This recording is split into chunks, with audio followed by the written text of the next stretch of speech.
Passer directement au deuxième débat si ça vous dérange pas, comme ça ceux qui doivent partir à l'heure pourront partir et ceux qui sont intéressés à vous questionner pourront le faire lors de la réception qui nous attend. Alors comme pour les premiers, je vous demande sous vos acclamations d'accueillir Martine Sumi, deuxième vice-présidente du conseil municipal de la ville de Genève. Vous luttez chaque jour contre les discriminations et les inégalités par vos divers engagements associatifs. On se réjouit d'en apprendre un peu plus tout à l'heure. Merci d'accueillir Jules Lorenzi. Vous êtes le président du Parlement des jeunes Genevois. Vous êtes étudiant en sciences politiques à l'Université de Genève et puis membre de différentes associations aussi. Loubiana Gosp-Server. Vous êtes membre du Rotaract, Genève International, coordinatrice du programme en gouvernance européenne et internationale de l'Université de Genève en coopération avec l'Office des Nations Unies de Genève et représentante de l'ONG Noble Institution for Environmental Peace auprès de l'ONU. Voilà. Francesco Pisano, vous êtes un des piliers de cet office ici à Genève, directeur de la bibliothèque de l'Office des Nations Unies à Genève et chef du comité des affaires culturelles de ce même office. D'abord, parce que ce débat va parler à la fois des questions de genre et des questions environnementales, deux questions un peu fleuves comme ça, mais les questions de genre, pour commencer, Martine Sumi, tout le monde connaît la série Mad Men. Est-ce qu'aujourd'hui, on en est loin ou pas ? Micro, voilà. Je suis peut-être l'unique qui ne connaît pas cette série. Ah, vous ne connaissez pas. Qui connaît la série alors peut-être les plus jeunes ou Monsieur Pisano. Ah, voilà. Vous aimez? Qu'est-ce qui a changé aujourd'hui? On en est loin quand même. La série Mad Men, on parle du genre, de ce rapport homme-femme. Ce qui a changé, c'est la perception et le niveau de tolérance qu'on a les uns et les autres pour ce qu'en anglais on appelle le nonsense. Donc ce niveau, je trouve, diminue inégalement dans les secteurs professionnels. Aux Nations Unies, nous, on a beaucoup de chance parce que chez nous, le nonsense sexiste est complètement démodé, complètement dépassé. Je pense que quelqu'un qui ferait ça chez nous aurait plus peur du ridicule que de la réaction légale ou paralégale par rapport à ce qu'il fait. Mais j'ai des collègues beaucoup plus jeunes que moi et aussi du même âge qui travaillent dans le secteur privé où il y a beaucoup plus de tolérance pour cet conservatisme, n'est-ce pas, de certaines mœurs qui n'ont plus lieu d'être. Mais c'est toute une question de niveau de tolérance, je pense. Martine Sumi, pour revenir à des thèmes que vous connaissez mieux, 1971, les femmes peuvent voter en Suisse, c'est relativement tard par rapport au reste de l'Europe. Et puis 2018, en Arabie Saoudite, les femmes peuvent conduire. Comment on explique que ça aille si lentement? Alors, effectivement, Micro. Il faut appuyer sur le... Comme au conseil municipal. Comme au conseil municipal, voilà. Alors, effectivement, les choses vont trop lentement à mon goût et au goût de beaucoup de femmes et d'hommes, du reste. Après, c'est complexe. Effectivement, vous citez 1971. Moi, ma mère n'a jamais voté. Moi, je suis née, j'avais évidemment pas le droit de vote, mais on y est arrivé. J'ai eu la chance aussi de participer à une belle aventure qui est la création du Bureau de l'égalité des droits entre hommes et femmes du canton de Genève en 1987, qui était le premier bureau cantonal genevois, cantonal en Suisse, concernant les questions de l'égalité.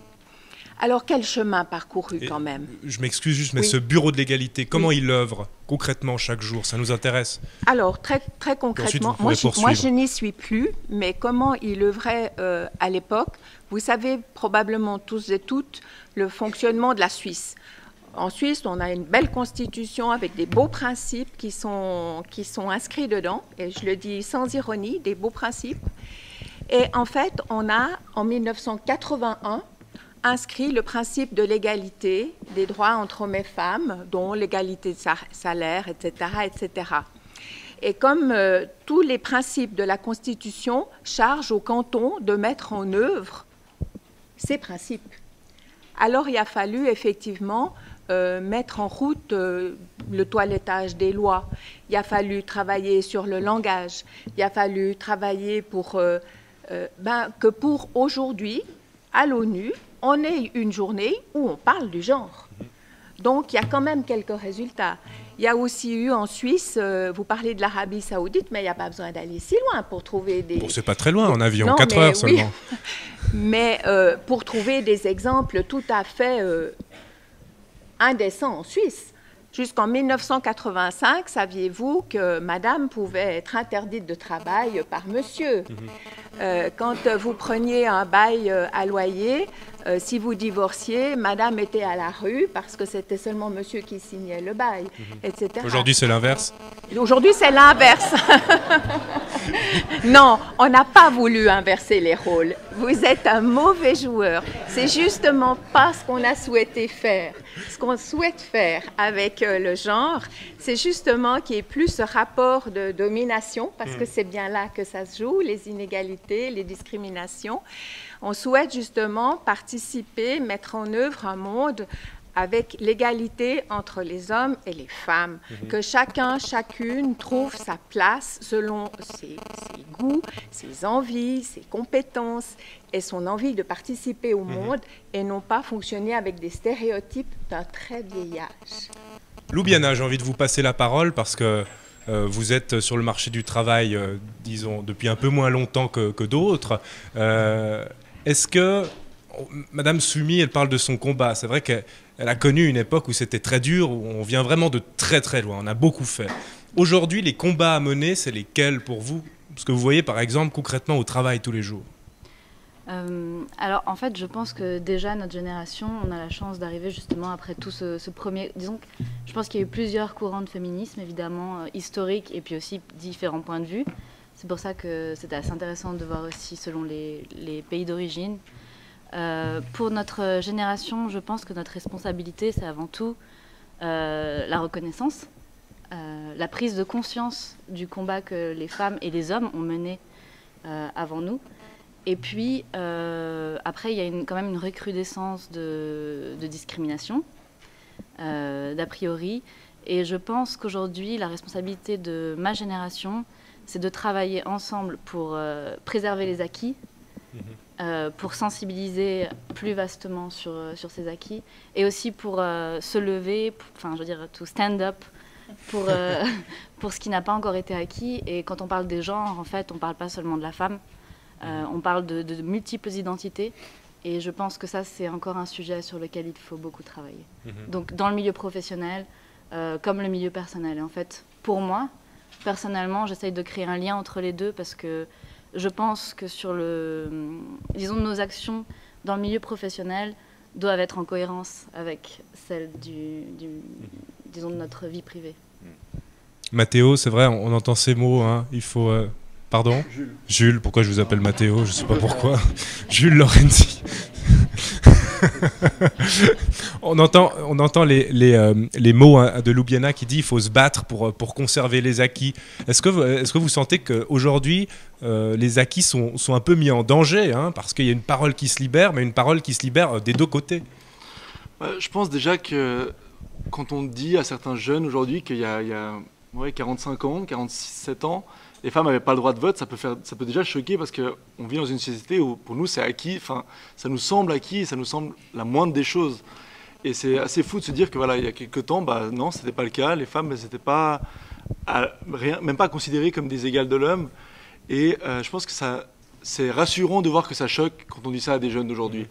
Maintenant, le problème, c'est qu'il y a des organismes, des gens mal intentionnés qui évidemment sont tout contents de pouvoir remettre en cause ces principes-là et pouvoir faire en sorte que l'homme retrouve une suprématie, que la femme soit infériorisée. Et je pense que c'est les combats du passé, il ne faut pas se dire, voilà, c'est des combats qui ont été amenés dans le passé, c'est fini aujourd'hui, il y a d'autres combats. Ils sont toujours présents et si on ne continue pas ces combats-là, si on arrête de continuer ces initiatives qui ont été menées pour retrouver la norme, enfin pour moi, je pense pour nos générations, j'espère, ça reste une norme que les femmes et les hommes soient rien que placés sur le même niveau. Je pense que si on considère ça comme acquis et qu'on oublie au quotidien, même sur des gestes tout bêtes, de faire en sorte que ce soit là au quotidien, que ce soit pour tout le monde perçu comme ça peut créer un danger. Oui, je pense qu'il ne faut pas qu'on oublie que n'importe quel geste, n'importe quelle petite attention, même à la maison, que ce soit à la maison ou au travail, c'est tout aussi important.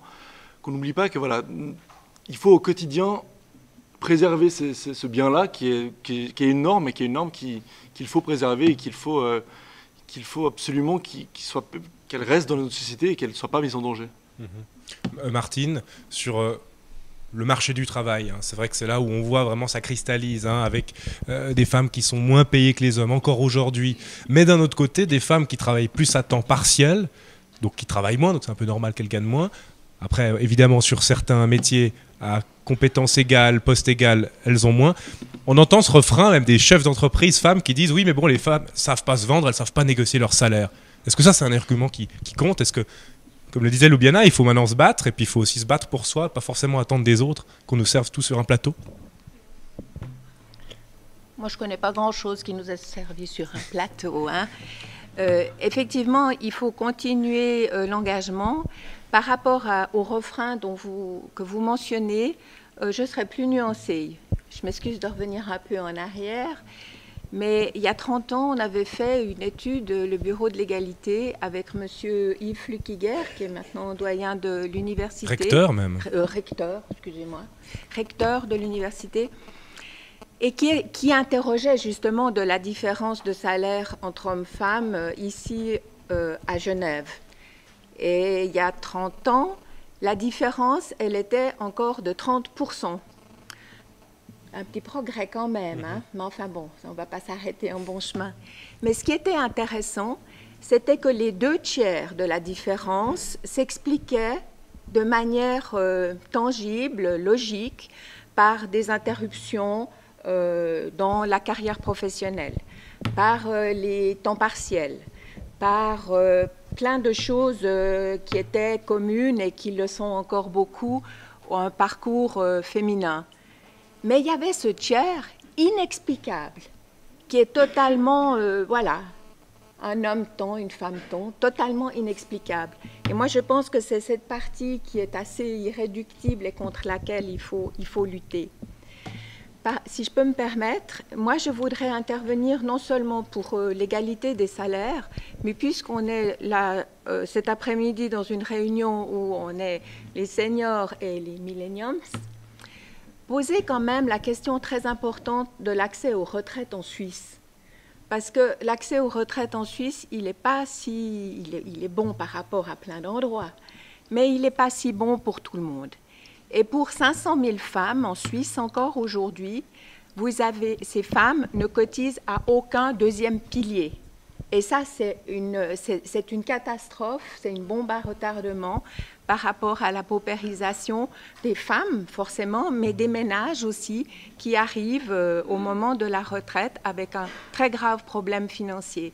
Et ça, cet aspect genre, il n'est pas assez travaillé au niveau suisse. Et une autre chose, moi, qui me fâche beaucoup par rapport aux retraites, alors là, je vais parler d'un monsieur. J'étais extrêmement choquée de lire, il y a une semaine, dans le 20 minutes, que personne ne doit lire, mais que tout le monde lit quand même, dans le 20 minutes, j'ai lu avec horreur le décès d'un monsieur de 86 ans qui est mort sous un trax en travaillant sur un chantier à Villeneuve. Et me dire qu'en Suisse, ça peut exister encore, qu'il y a des gens à 86 ans, parce que, je m'excuse, mais cet après-midi, on est quelque part des privilégiés, nous qui sommes là.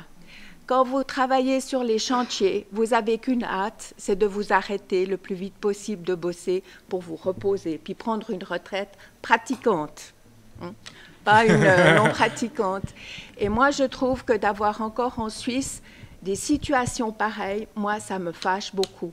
Alors oui, j'ai envie de m'engager pour l'égalité entre hommes et femmes. J'ai envie de m'engager toujours pour une retraite pour tout le monde, famille, hommes, femmes, de qualité et décente dans notre pays riche. Merci beaucoup, Madame Soumi.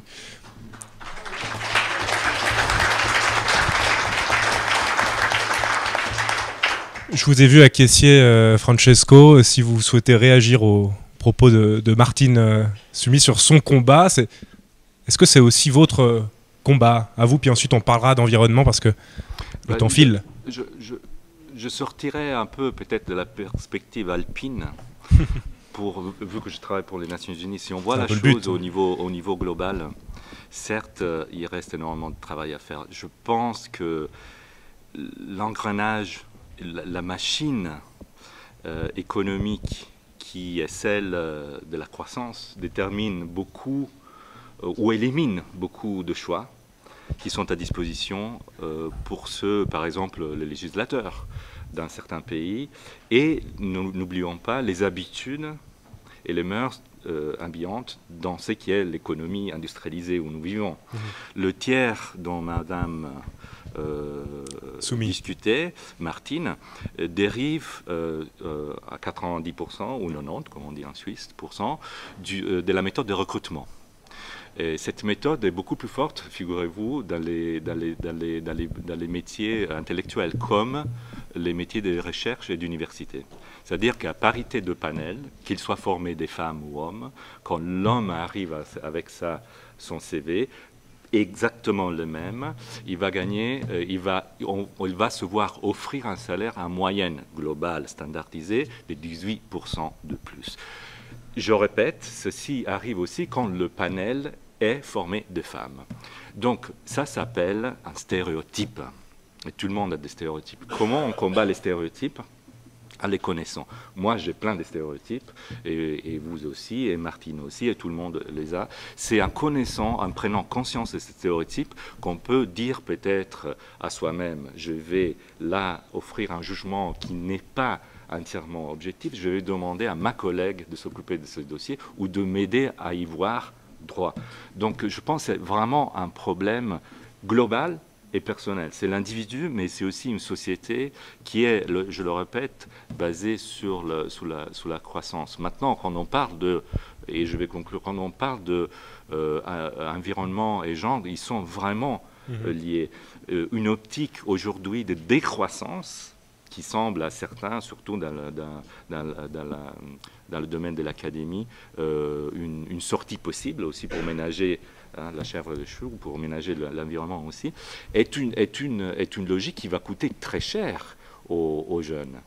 C'est un peu comment dire, on a extrait tout le lait de la vache, il n'y a plus de pâturage, voici la vache, débrouillez-vous. Je trouve dans votre questionnaire une gentillesse épouvantable de la part des jeunes. Alors soit je ne suis pas suffisamment vieux pour ce jeu, mais je trouve que cette gentillesse est préoccupante. Est préoccupante parce que le manque de connaissances scientifiques prétendues n'est pas une justification, est une raison, mais pas une justification. Je pense que l'action devrait être beaucoup plus courageuse, beaucoup plus ferme de la part des uns et des autres, des jeunes et des moins jeunes. Et justement, on va directement obliquer sur la question de l'environnement. Peut-être Jules, en tant que président du Parlement des jeunes. Alors il y avait l'exemple de la vache et du pâturage. Moi je prends l'exemple de la cigale et la fourmi. La cigale qui a chanté tout l'été, sauf que vous vous retrouvez être une cigale qui n'a pas chanté tout l'été et qui se retrouve sans réserve. Non, moi je suis assez d'accord avec le constat qui est présenté là, mais c'est vrai que, je pense qu'il y a deux phases. Il y a la première phase de dire oui, ok, les générations passées ont peut-être été, si je suis gentil, je dirais inattentives. Si je suis un peu plus dur, je dirais ont été irresponsables parce que peut-être qu'elles ne savaient pas, mais peut-être qu'elles auraient dû faire mieux et faire plus attention.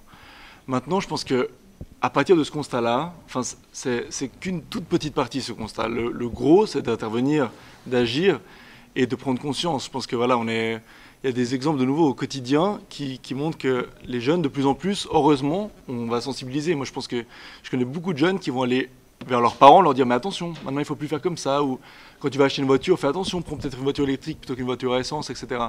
Et je pense que si les générations passées ont dépassé ce stade, malheureusement, de prise de conscience, parce que c'est vrai que on voyait dans les résultats, il y a certains jeunes qui, comme vous le disiez, qui en veulent, qui trouvent ça vraiment triste qu'ils se retrouvent avec un monde pour lequel ils sont pas coupables. Mais en fait, si si on continue sur cette voie-là, on est tous coupables. Il faut vraiment que je pense les jeunes les premiers, parce que les jeunes, si on dit voilà, vous n'avez pas fait assez bien avant, c'est parce qu'il faut qu'on fasse mieux maintenant. Et le problème, c'est qu'il y a beaucoup tendance aussi à dire voilà, vous n'avez pas fait bien avant, c'est votre faute, et maintenant nous, on est victime de ça, mais on fait rien pour changer. Et je pense que l'aspect primordial, c'est vraiment de dire voilà, peut-être que les générations passées ont fauté, mais déjà il faut les avertir, les sensibiliser elles aussi, et puis faire notre part du travail. Enfin, pour moi, c'est pas fini, c'est pas fichu. La Terre, elle n'est pas fichue. On n'est pas obligé de rouler à l'essence pendant encore 50 ans et de consommer comme pas possible. Il faut un changement global. Voilà. Aujourd'hui, on est venu aux Nations Unies. Je pense qu'il y a une différence entre venir en bus ou venir en voiture. C'est tout bête. Peut-être ça prend 10 minutes de plus, mais qu'on soit jeune ou vieux, ça change rien. Au final, on est tous capables de faire des petits efforts comme ça, et les jeunes sont là maintenant parce qu'ils ont pris conscience, soi-disant, qu'ils le montrent et qu'ils fassent office d'exemple dans la société. Loubiana, est-ce que vous êtes prête, vous, à faire plus d'efforts? Alors honnêtement, je trouve que j'en fais déjà beaucoup.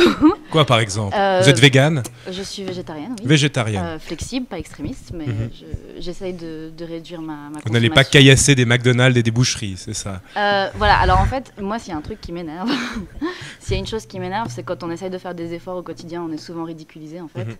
On est souvent montré du doigt comme un marginal. Quand on demande à prendre... à valoriser le gender equality, les gens ça les surprend parfois. Enfin, c'est plein de petites choses comme ça qui font que, pour moi, le plus important, en fait, c'est que ce ne soit pas seulement, par exemple, une femme qui va parler pour le droit des femmes, que ça ne va pas être seulement quelqu'un dans une situation, enfin, victime directement, disons, du changement climatique qui va essayer de parler, mais aussi des personnes, voilà, pas forcément directement concernées, mais qui se sentent parce qu'en fait, ça nous concerne tous. Et voilà. Donc moi, s'il y a quelque chose qui m'énerve, c'est que je suis d'accord, nos réponses sur les questionnaires auraient pu être plus violentes. Mais par contre, en fait, moi, je suis plus en colère avec ma génération, honnêtement. Mais cette colère est positive, parce que cette colère, elle donne envie d'agir. Mais je suis en colère parce qu'en fait, on a les éléments, on a les connaissances, on a la conscience. Pour une partie de mon entourage privilégié, on a les outils intellectuels et même d'agissement. Et à partir de là, je trouve qu'il n'y a plus beaucoup d'excuses en fait pour ne plus agir. Donc voilà, moi c'est ça qui me met en colère. La colère positive. Voilà, positive, je veux dire constructive. La carotte et le bâton. Martine, alors là c'est vrai qu'il y a ces questions de développement durable. Monsieur Pisano a parlé tout à l'heure d'une certaine forme de décroissance. Enfin, en tout cas, c'est à un moment donné, il va falloir se débrouiller pour consommer moins, puis en tout cas rejeter moins de CO2, ça risque de passer quand même, en tout cas, par une décroissance de certains secteurs économiques. Est-ce que là, il n'y a pas aussi un risque social qu'il va falloir encadrer pour éviter que les bénéficiaires de ces changements sociaux ne soient pas que des bobos qui ont de l'argent, qui ont envie de consommer des produits du terroir végétarien qui coûtent très cher, et puis de mettre sur le côté des gens qui sont dans des métiers plus manuels ou métiers plus ouvriers, qu'on a envie d'un petit peu de faire baisser dans le poids économique? Alors, il y a plein d'indicateurs qui montrent, heureusement, de manière positive, que effectivement, ce ne sera pas que les bobos qui vont profiter des produits du terroir. Il y a c'est un exemple, mais il y a plein de faits et de réalités qui font effectivement qu'il y a des changements qui s'amorcent parmi la population pour ici respecter l'agriculture de proximité et en profiter. Je fais un petit tour de passe-passe. J'étais très touchée en lisant les résultats de cette enquête. Ce qui m'a le plus touchée, c'est les commentaires d'un senior que je me permets de vous lire. À noter un senior qui souhaite sauver la planète non seulement des ravages environnementaux et qui dit « À mon sens, les premiers obstacles à un développement véritablement durable et équitable s'appellent guerre, violence, inégalité économique et sociale. » Pour moi, ça signifie que c'est dans ces domaines qu'il faut agir en priorité, bien que ce soit les plus difficiles à à travailler, hein, c'est très ancien dans l'histoire de l'humanité, mais pour qu'un développement, qu'on puisse atteindre les objectifs de développement durable, il est indispensable de passer par un travail sur ces problèmes tragiques. Et là, on dégagera des moyens absolument importants pour les consacrer à des choses tout à fait positives. Mais le changement de cap qui est souhaité par le GIEC, oui. Qui impose aussi que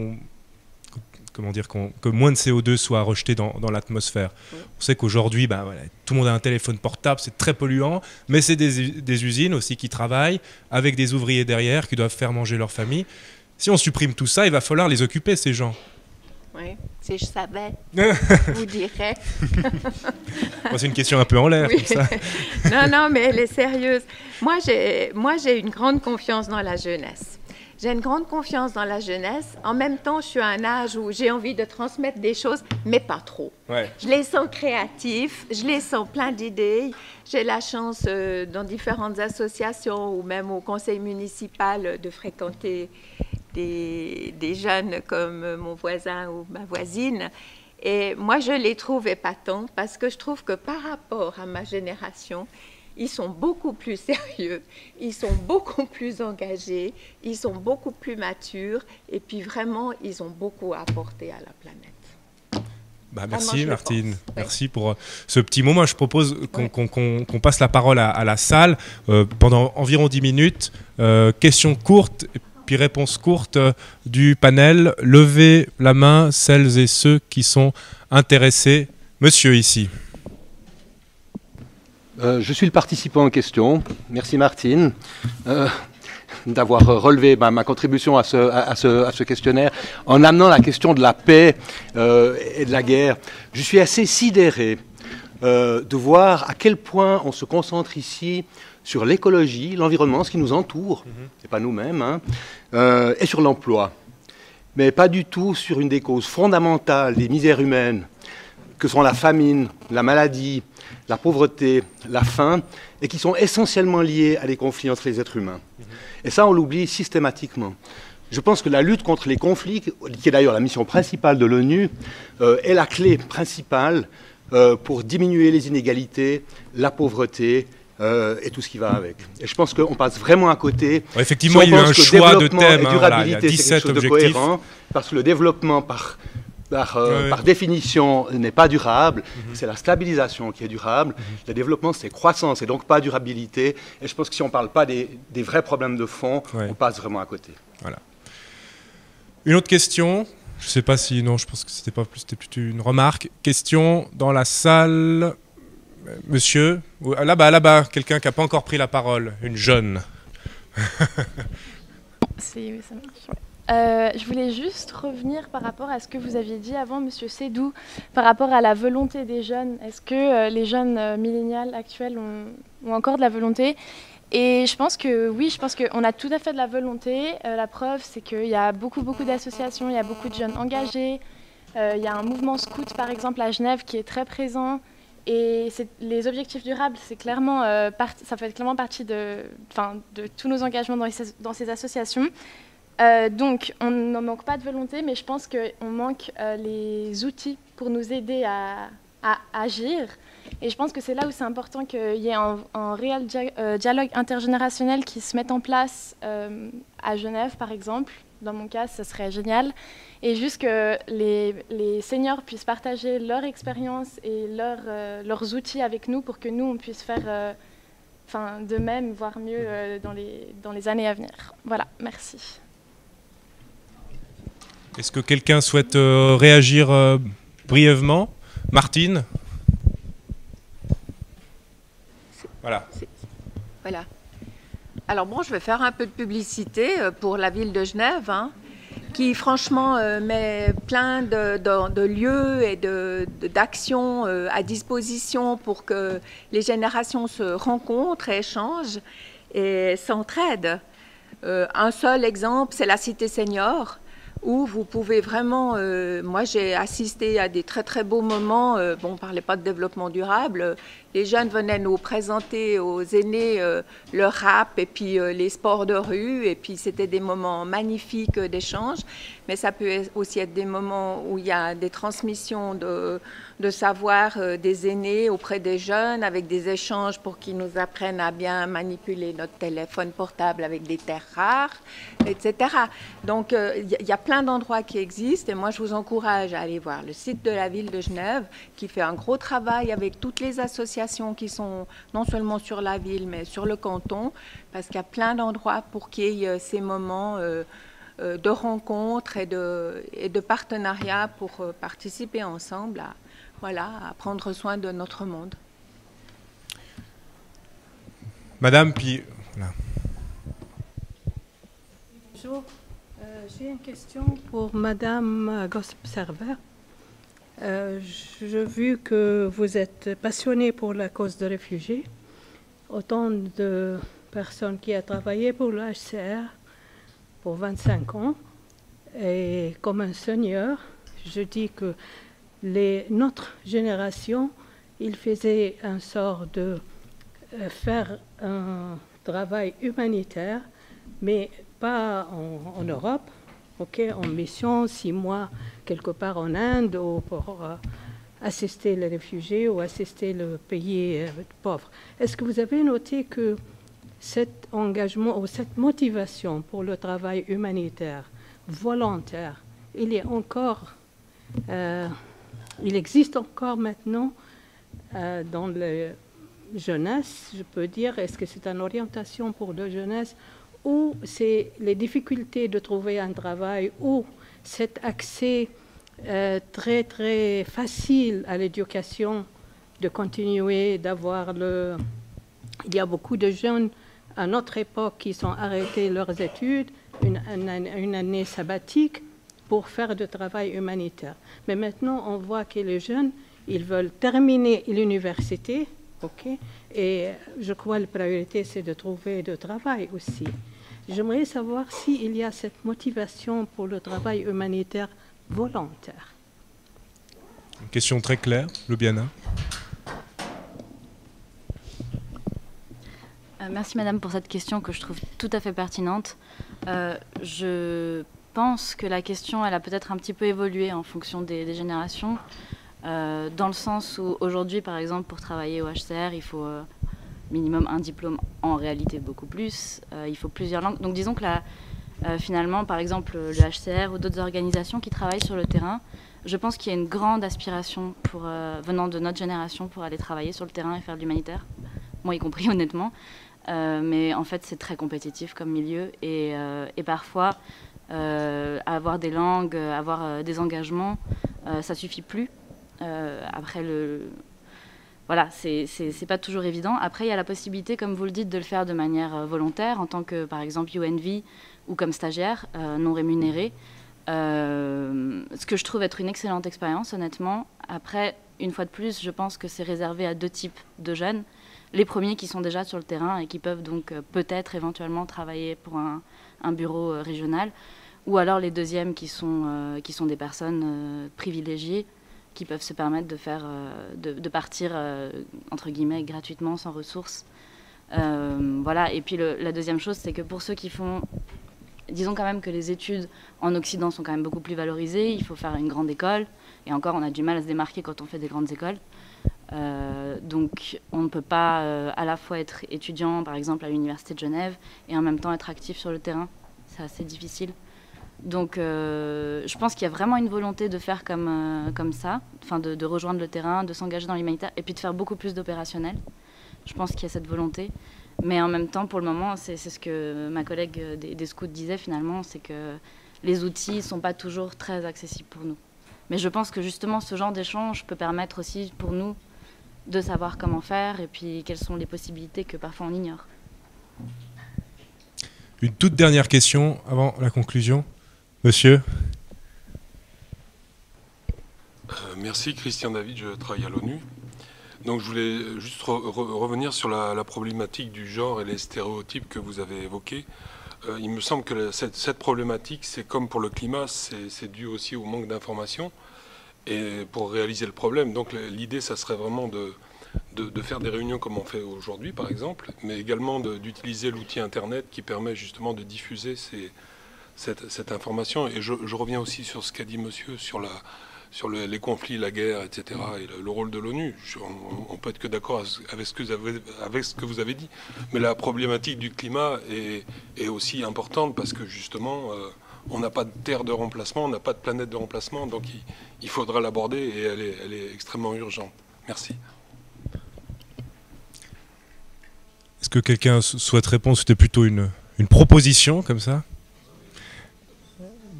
Alors Martine, très vite, et puis après... Sur la question des stéréotypes, dans les choses qui ont beaucoup évolué, quand vous dites qu'il faut plus d'endroits pour en parler, etc., moi j'ai remarqué qu'au niveau de la formation des enseignants et des enseignantes à Genève, également au niveau des éducateurs et éducatrices de la petite enfance, maintenant ça fait partie du programme. Donc on voit plein d'avancées où effectivement ces questions font partie du parcours professionnel de gens qui s'occupent de nos jeunes et qui s'occupent de la génération à venir. Donc ça avance, mais il faut multiplier. Merci beaucoup à tous les quatre. Merci Martine Sumi, merci Jules Lorenzi, merci Lubiana Gosp-Server et merci Francesco Pisano.